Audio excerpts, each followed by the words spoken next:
안녕하세요. 오늘 여러분이 보내주신 흥미로운 자료 함께 깊이 들여다볼 시간입니다. 이번에는 분류쟁이 블로그에서 가져온 자료인데요. 제목이 양심의 6개 원리, 명언, 잘못된 부분의 배제의 중요성입니다. 네, 이 자료가 좀 독특해요. 예수와 공자의 말을 인용해서 양심의 6가지 원리를 제시하는데요. 근데 그 핵심이 우리 안팎의 잘못된 부분, 이걸 알아차리고 때로는 좀 단호하게 배제하는 거. 이게 왜 중요한지에 맞춰져 있더라고요. 맞습니다.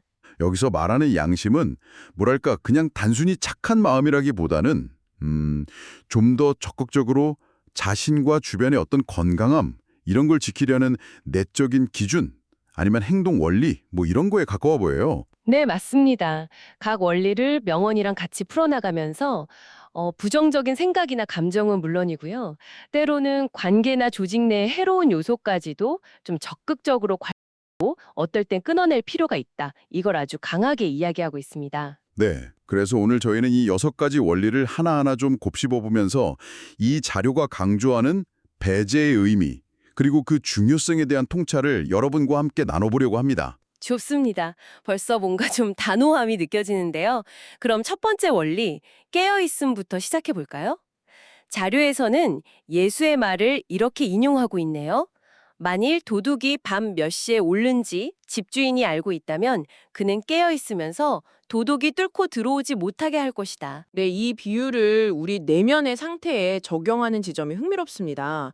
자료 설명을 보면요. 이게 평소에는 감정이나 선입견 이런 데 휘둘리지 않고 마음의 평정을 유지하다가 그러다가 문득 잘못된 생각이나 해로운 감정이 이렇게 스물스물 피어오를 때 그걸 즉시 알아차리고 딱 차단하는 거.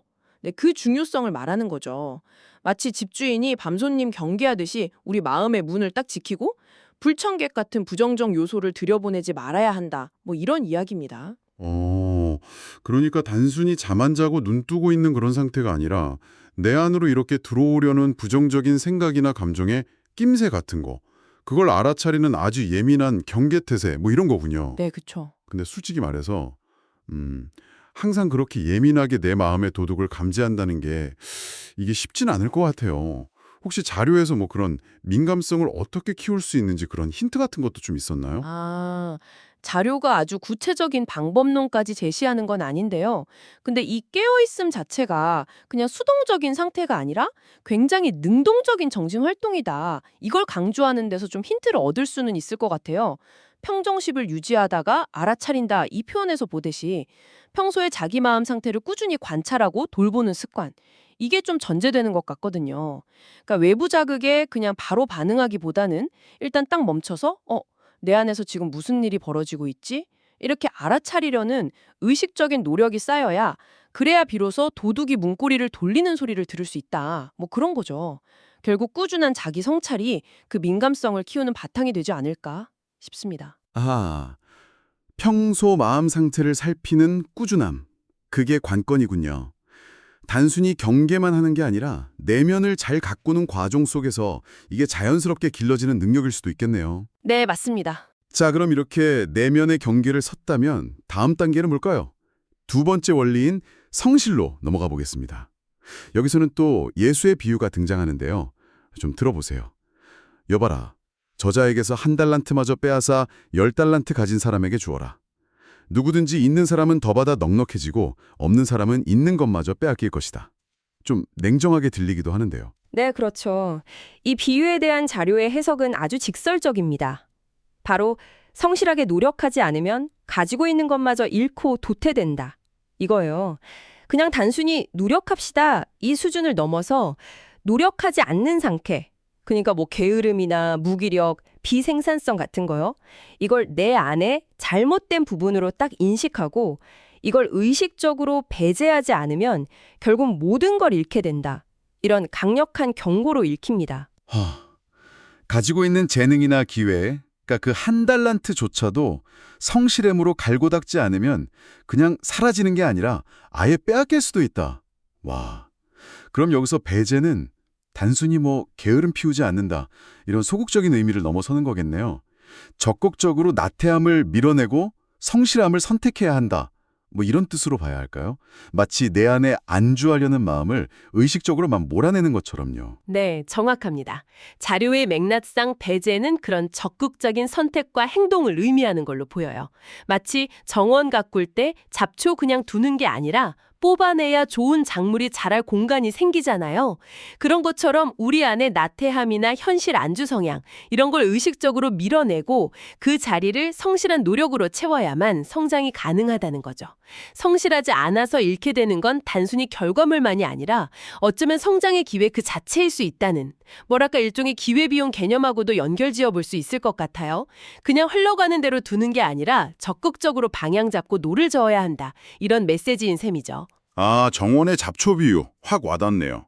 안주하려는 마음을 적극적으로 뽑아내야 한다는 것. 자, 그럼 깨어있음으로 내면을 살피고 성실함으로 가진 것을 발전시켰다면 다음 원리인 지혜는 어떤 측면을 강조할까요? 세 번째 원리인데 인용된 말이 정말 강렬합니다. 몸의 한 부분을 잃는 것이 온 몸이 지옥에 떨어지지 않는 것보다 낫다. 이건 정말 충격적인데요? 네, 그렇죠. 문자 그대로 받아들이면 상당히 과격하게 들릴 수 있는 표현이죠. 하지만 자료는 이 말을 잘못된 부분이 전체로 퍼져나가서 돌이킬 수 없게 되기 전에 그 부분이 비록 좀 아깝고 소중하게 느껴지더라도 신속하게 배제해야 한다. 이런 지혜로 해석합니다. 여기서 잘못된 부분이라는 건 뭐 개인의 고질적인 악습일 수도 있고 아니면 어떤 모임이나 조직 내의 부패한 관행, 해로운 인물일 수도 있겠죠. 핵심은 그 작은 문제가 전체 시스템이나 공동체의 건강을 심각하게 위협할 가능성이 보인다면 과감하게 그 부분을 잘라내는 결단, 즉 배제가 필요하다는 겁니다. 물론 이 인용구 자체는 뭐 신학적으로나 역사적으로 여러 가지 해석의 여지가 있겠습니다만 이 자료에서는 분명히 조기 제거의 중요성이라는 관점에 딱 초점을 맞추고 있어요. 당장의 고통이나 손실을 감수하더라도 더 큰 파국을 막는 것이 장기적으로는 현명한 선택이다. 이런 거죠. 암세포가 퍼지기 전에 도려내는 것과 비슷하다고 할까요? 아, 암세포 비유를 들으니까 확 이해가 되네요. 부분의 손실을 감수해서라도 전체의 생존과 건강을 지키는 것. 그게 바로 이 자료가 말하는 지혜로운 배제라는 거군요. 네. 근데 현실에서는 어디까지가 도려내야 할 부분이고 어디까지가 안고 가야 할 부분인지 이거 판단하기가 정말 어려울 것 같아요. 그죠? 너무 섣부른 판단으로 소중한 걸 잃을 수도 있잖아요. 물론입니다. 실제 삶에서 그 경계를 명확히 구분하고 적용하는 건 대단히 어려운 문제입니다. 이 자료가 제시하는 원칙은 뭔가 명확한 기준처럼 보이지만 실제 상황은 훨씬 복잡하고 모호할 때가 많죠. 아마 이 원리가 강조하는 건 우리가 어떤 문제에 딱 직면했을 때 그 문제의 파급력 그리고 전체에 미칠 영향을 좀 냉철하게 판단하고 만약 그 위험이 명백하고 심각하다면 어떤 감정적인 미련이나 단기적인 손실에 대한 두려움 이런 걸 넘어서는 결단력이 필요하다는 원칙, 그 원칙 그 자체일 겁니다. 개별 사례에 대한 구체적인 해답이라기보다는 의사결정할 때 고려해야 할 중요한 관점을 제시하는 것 이렇게 이해하는 편이 좋을 것 같아요. 네, 결단의 원칙을 강조하는 것, 그렇게 받아들이면 되겠군요.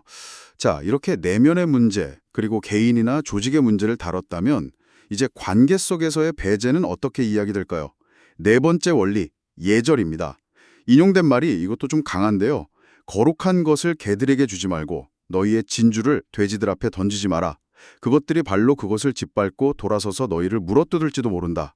예수의 말이 인용되었는데 여기서 배제는 어떤 의미일까요? 이 원리는 배제의 또 다른 측면, 그러니까 관계 설정에서의 지혜를 보여줍니다. 자료 해설에 따르면요, 이건 자신의 잘못을 인정하거나 개선할 의지가 전혀 없는 사람에게 섣불리 귀한 충고나 조언 혹은 진심 어린 비판 같은 거 이런 걸 하는 게 얼마나 무의미하고 심지어 위험할 수 있는지 이걸 경고하는 거예요. 상대방이 받아들일 준비가 안 되어 있거나 그 가치를 알아보지 못하면 아무리 좋은 의도로 건넨 말이라도 그게 진주처럼 짓밟히고 오히려 공격의 빌미만 제공할 수 있다. 이런 거죠. 그러니까 좋은 말도 때와 장소 그리고 사람을 가려서 해야 한다. 그런 거군요. 근데 어떤 사람들은 아무리 상대방이 귀담아 듣지 않아도 계속해서 조언하고 설득하는 것, 그게 사랑이다, 책임이다 이렇게 생각할 수도 있을 것 같아요. 이런 배제의 원칙이 자칫하면 너무 쉽게 광대를 포기하거나 사람을 판단해버리는 그런 태도로 이어질 위험은 없을까요? 어떻게 균형을 잡아야 할까요? 그거 아주 중요한 질문입니다. 이 원칙을 잘못 이해하면 말씀하신 것처럼 되게 냉담하거나 좀 오만한 태도로 비칠 수도 있겠죠. 하지만 자료의 맥락에서 이 예절로서의 배제는요, 상대방에 대한 무관심이나 포기 이런 거라기보다는 분별력과 자기보호 이런 관점에서 해석하는 게 더 적절해 보여요. 즉, 나의 소중한 시간과 에너지, 그리고 진심이 좀 의미 있게 사용될 수 있는 곳, 그리고 그렇지 않은 곳, 이걸 구별하는 지혜를 말하는 거죠. 또 준비되지 않은 상대에게 무리하게 개입하려다가 오히려 관계가 파탄나거나 내가 상처받는 상황, 이런 걸 피하려는 현실적인 고려도 담겨 있고요. 그러니까 무조건적인 개입만이 능사가 아니라 때로는 거리를 두고 기다리거나 침묵하는 것이 서로에게 더 나은 선택일 수 있다. 이런 관계의 역학에 대한 깊은 이해를 바탕으로 한 원칙으로 볼 수 있겠습니다. 뭐랄까, 일종의 에너지 보존 법칙 같기도 하네요. 분별력과 자기보호, 그리고 에너지 보존이라 흥미로운 관점이네요. 무조건 다가가기보다 상대방의 상태를 읽고 적절한 거리를 유지하는 것도 관계의 예절일 수 있다. 네. 자, 그렇다면 5번째 원리인 사랑에서는 이 배제가 어떻게 나타날까요? 여기서는 좀 더 구체적인 단계가 제시됩니다. 형제가 잘못했을 때 먼저 단둘이 만나 타이르고, 그래도 듣지 않으면 한두 사람의 증인과 함께 가고, 그래도 안 되면 교회 공동체에 알리고, 그리고 마지막에는 이방인이나 세리처럼 여기라. 예수의 가르침인데 이 마지막 단계가 꽤 충격적인데요. 네, 그렇죠. 마지막 단계가 이방인이나 세리처럼 여기라는 것은 사실 현대적인 감수성으로는 쉽게 받아들이기 어려울 수 있습니다. 하지만 자료는 이 전체 과정을 잘못된 부분을 개선하도록 돕기 위한 사랑의 노력, 이렇게 해석해요. 처음에는 개인적으로 다가가고 그 다음엔 좀 객관성을 더하고 공동체의 도움까지 구하고 이런 여러 단계에 걸쳐서 시간과 에너지를 들여 상대방의 회복을 돕고자 하는 그 마음 자체가 바로 사랑의 표현이다 이거죠. 그렇군요. 여러 번의 기회를 주고 다양한 방법으로 돕고자 애쓰는 그 과정 전체가 사랑이라는 거네요. 네. 그런데 결국 그 모든 노력에도 불구하고 상대방이 변하지 않는다면 마지막에는 이방인이나 세리처럼 여기라, 즉 관계에서 배제하라는 결론으로 이어지는 거잖아요. 이게 우리가 흔히 생각하는 그런 무조건적이고 포용적인 사랑과는 상당히 거리가 있어 보이는데 이 점은 어떻게 이해해야 할까요? 바로 그 점이 이 자료가 제시하는 사랑의 독특한 지점입니다. 여기서 사랑은 그냥 감상적인 동정이나 무한정한 인내, 이것만을 의미하지 않아요. 오히려 현실적인 한계를 인정하고 건강한 관계를 위한 결단을 내리는 것까지 포함하는 개념으로 제시됩니다. 즉, 최선을 다해서 돕고 바로잡으려 노력하되 그 노력이 계속해서 무시당하거나 악용될 때, 그래서 더 이상 긍정적인 변화를 기대하기 어려울 때는 그 관계에 더 이상 매달리지 않고 거리를 두는 것이 필요하다는 겁니다.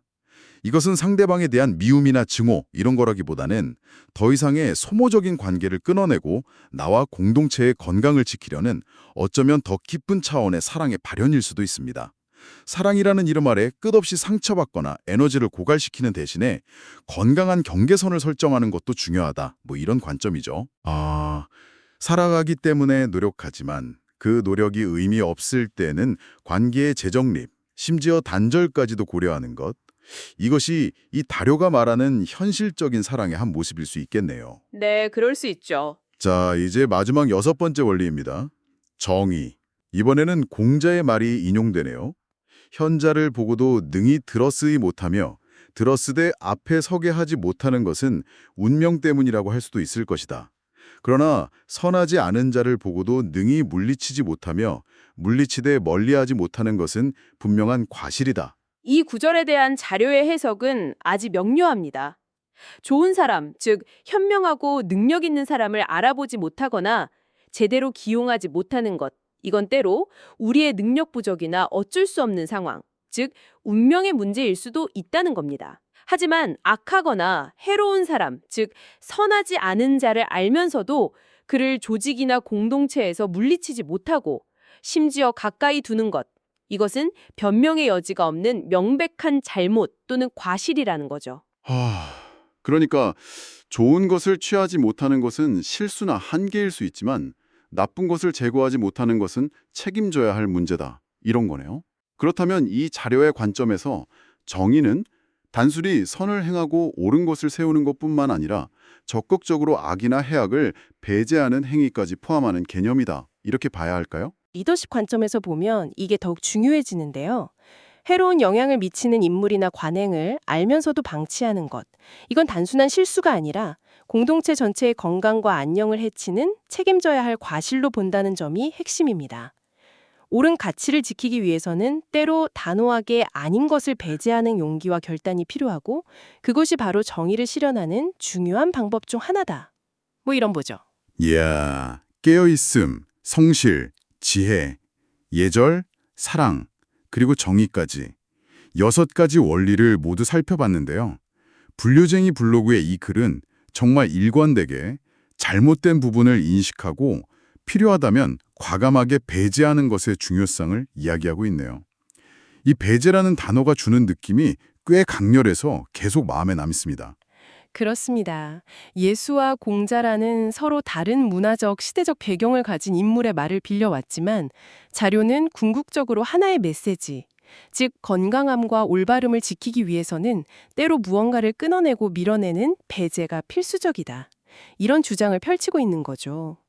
내면 성찰의 차원이든 대인관계의 차원이든 혹은 공동체 운영의 차원에서든 무엇이 우리를 병들게 하고 해롭게 하는 잘못된 부분인가 이걸 명확히 인식하고 그것을 효과적으로 다루는 기준과 용기가 필요하다는 점을 역설하는 겁니다. 어쩌면 현대사회가 좀 포용과 수용을 강조하는 분위기 속에서 다소 관가하기 쉬운 관점을 제시한다고도 볼 수 있겠네요. 네, 오늘 저희와 함께 이 다소 도전적인 자료를 깊이 탐구해 주셔서 감사합니다. 6가지 원리가 제시하는 이 배제의 관점이 여러분 각자에게는 어떤 생각거리를 던져주었을지 궁금하네요. 네. 이 자료가 제시하는 배제의 원칙들은 분명 단호하고 때로는 좀 날카롭게 느껴질 수 있습니다. 하지만 실제 삶에서 무엇이 정말로 잘못된 부분인지, 개선의 여지가 전혀 없는 것인지, 아니면 잠시 길을 잃었을 뿐인지 이걸 명확히 구분하는 건 결코 쉬운 일이 아니죠. 또한 배제의 방식과 그 경계를 어떻게 설정하는 것이 가장 지혜롭고 정의로운지 여기에 대한 고민도 끊임없이 필요할 겁니다. 어쩌면 이 6가지 원칙은 우리에게 명쾌한 해답을 주기보다는 복잡한 현실 속에서 우리가 어떤 기준을 가지고 분별하고 행동해야 할지 이것을 끊임없이 성찰하게 만드는 아주 날카로운 질문들을 던지고 있는지도 모르겠습니다. 여러분은 이 질문들을 어떻게 풀어가실 건가요? 한 번쯤 깊이 생각해 보시는 것도 의미 있는 시간이 될 것 같습니다.